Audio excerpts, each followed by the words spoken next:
ఈ బులెటిన్ ను సమర్పిస్తున్న వారు పటేల్ ఫంక్షన్ హాల్, దిర్సంపల్లి గ్రామం, దోమా మండలం, వికారాబాద్ జిల్లా.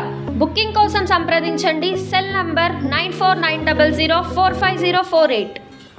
వికారాబాద్ జిల్లా పరిగి మండలం లక్ష్మీదేవిపల్లి సుగుణ స్టీల్ ఫ్యాక్టరీ ముందు నారాయణపూర్ గ్రామస్థ రైతులు ఆందోళన దిగారు. కంపెనీ పొల్యూషన్తో తమ పంట పొలాలు పూర్తిగా దెబ్బతింటున్నాయని, కంపెనీ యాజమాన్యం పంట నష్ట పరిహారం అందించాలని ఫ్యాక్టరీ ముందు ఆందోళన చేపట్టారు. పంట నష్టపరిహారం చెల్లించేంత వరకు ఇక్కడి నుంచి కదిలేది లేదని భీష్మించుకొని కూర్చున్నారు. ఫ్యాక్టరీ లోపలకు లారీలను వెళ్ళనీయకుండా గేటుకు అడ్డంగా చెట్ల కుండీలను పెట్టి కూర్చుని నిరసన తెలిపారు. లక్ష్మీదేవిపల్లి, రాగాపూర్, శివారెడ్డిపల్లి గ్రామాలకు చెందిన రైతులకు నష్టపరిహారం ఇస్తున్నారని, తమ గ్రామానికి మాత్రం నష్టపరిహారం ఇవ్వడం లేదని, నష్టపరిహారం చెల్లించేంత వరకు ఇక్కడి నుంచి కదిలేది లేదని రైతులు తమ ఆవేదన వ్యక్తం చేస్తున్నారు. గత 15 సంవత్సరాల నుంచి ఫ్యాక్టరీ నడుస్తుందని, ఫ్యాక్టరీ పొల్యూషన్తో తమ పంటలు సరిగ్గా పండించలేకపోతున్నామని, పొల్యూషన్తో అనారోగ్యానికి గురవుతున్నామని ఆవేదన వ్యక్తం చేస్తున్నారు.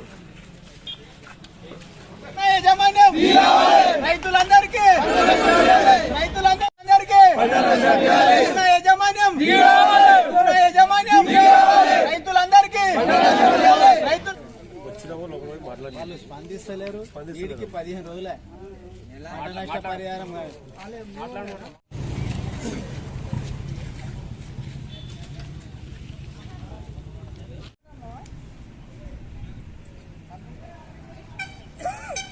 నేను నారాయణపూర్ సర్పంచ్ భర్త ఝాన్సీ బందేను. మేము ఇక్కడ గత కొన్ని ఏండ్ల నుంచి ఈ కంపెనీ భూదాన్ భూమిలో స్థాపించడం జరిగింది. అయినా లచ్చిందేపల్లికి, రాఘవపూర్కు, మల్కాపూర్కు పొల్యూషన్ పైసలు ఇస్తున్నారు.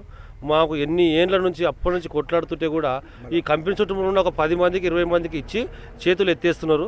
ఎన్నిసార్లు అయిన తిప్పలవాడి భరసెట్తో కానీ పెద్ద పెద్ద లీడర్లతో కూడా చెప్పించిన అసలు మమ్మల్ని పట్టించుకునే నాదులు లేకుండా పోయాడు. మేము ఎన్నిసార్లు వచ్చినా ఇక్కడికి వస్తే పోలీసు వాళ్ళు వచ్చి వాళ్ళని దుబ్బేసి మీరు మాట్లాడుకోవాలి, లోపలింట్లో మాట్లాడుకోవాలి, ఇట్లా కాదు, రోడ్డు మీదకి వస్తే మమ్మల్ని అంతా బెదిరియడము, అంత చిందరవందరం చేసి ఎల్లగొట్టడము అట్లా. కానీ ఇప్పుడు కూడా మొన్న మేము వేరే సార్తో మాట్లాడిపిస్తే సరే మేము కూర్చొని మాట్లాడతాము, ఎంతవరకు ఇవ్వాలో ఆలోచన చేసి మొత్తం ఎంక్వైరీ చేసి ఊరు వరకు ఇవ్వాలన్నా ఎంతవరకు ఇవ్వాలన్నా ఎంక్వైరీ చేసి పైసలు ఇస్తాము. అంతవరకు ఓపిక పట్టుండే మొన్న సంక్రాంతి పండుగ వరకు ఓపిక పట్టినాము. ఇవాళ పిలిపించారు, ఆల్రెడీ పిలిపించి మళ్ళీ అదే మొదటి కథ, ఏడున్న గొంగడు ఏడున్నట్టే ఇయ్యము. పోయినసారి ఎంతమందికి ఇచ్చినామో అంతమందికి ఇస్తాము, ఇక ముందు ఇయ్యము. ఏమైనా ఉంటే వచ్చేసారి ఆలోచన చేసి ఇంకా పెంచాలన్నా ఇయ్యాలన్నా వద్దా అనేది ఆలోచన చేస్తాము. మేము ఆల్రెడీ పొగది ఫిల్టర్లు వేసుకున్నాము. మీ వరకు పొగ రాదు, మీకు ఇవ్వాల్సిన అవసరం లేదని కడకు చెప్పేస్తున్నాడు. అట్లా కాదు, మేము ఊరందరికీ పొగ వస్తున్నది, మీరు ఎంక్వైరీ చేయండి, ఎంక్వైరీ చేసి మాకు పొగ పైసలు ఇవ్వండి, పంట నష్టం జరిగితేనే ఇవ్వండి, లేకపోతే వద్దు, మాకు అవసరం లేదు అని అంటున్నాము. ఇదే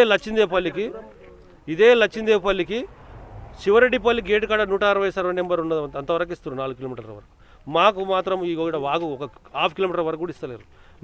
మాకు అసలు తూర్పుకు పడమరకి గాలి ఎక్కువ వస్తుంటుంది, మాకు ఊరి వరకు వస్తున్నది, మా ఊరి వరకు పైసలు ఇవ్వండి అని చెప్పి 2-3 సంవత్సరాలు తిప్పల పడుతున్నా. ఒక 10-20 మందికి ఇచ్చేస్తున్నారు, చెత్త దులిపేసుకుంటున్నారు. ఎన్ని ప్రయత్నాలు చేసినా ఎవరు పట్టించుకుంటలేరు. కాబట్టి అందుకోసం ఇలా ఇక్కడ కూర్చోవడం జరిగింది. రైతులందరూ పెద్ద ఎత్తున వచ్చినాం, ఇక్కడ వచ్చి ధర్నా చేస్తున్నాం. ఇక ముందు ఆ స్టేట్ రావాలే, కూర్చోవాలనే ఉద్దేశంతోనే, ఏదో ఒకటి తెగాలనే ఉద్దేశంతోనే కూర్చున్నాం ఇక్కడ. నారాయణపూర్ గ్రామస్తులు రైతుల తరపున వేడుకునేది ఏంటంటే, కంపెనీ స్థాపించింది నారాయణపూర్ గ్రామం లోపల, స్థాపించి ఒక గత 15 సంవత్సరాలు గడుస్తున్నది. ఈ పొల్యూషన్ తోటి రైతులకు మా నారాయణపూర్ గ్రామానికి తీవ్ర పంట నష్ట 6 సర్వే నెంబర్లను పెట్టేసి ఆ 6 సర్వే నెంబర్లకే నష్టపరిహారం కట్టిస్తున్నారు. మాది 3 కిలోమీటర్ల దూరంలో ఉన్నది, రైతులకు నష్టపరిహారం ఇస్తలేరు. పొల్యూషన్ వచ్చి తీవ్ర నష్టం జరుగుతున్నది. అదే లక్ష్మీదేవిపల్లికి, శివరెడ్డిపల్లి గ్రామ పరిసర ప్రాంతాలకు అందరికీ నష్టపరిహారం కట్టించారు. ఎవరో పెద్ద మేధావులు ఎవరైనా పెద్ద లీడర్స్ చెప్తే మాత్రం వాళ్ళందరికీ పైరవకారులకు పైసలు ఇస్తున్నారు. మా నారాయణపూర్ గ్రామస్తులకు మాత్రం పట్టించుకుంటలేరు. స్థాపించిందేమో మా నారాయణపూర్ గ్రామంలో, మా రైతులకు మాత్రం మేలు జరుగుతలేదు. నష్టపరిహారం వెంటనే చెల్లించాలని చెప్పేసి కంపెనీ యాజమాన్యాన్ని మేము కోరుతున్నాం, డిమాండ్ చేస్తున్నాం రైతుల తరఫున.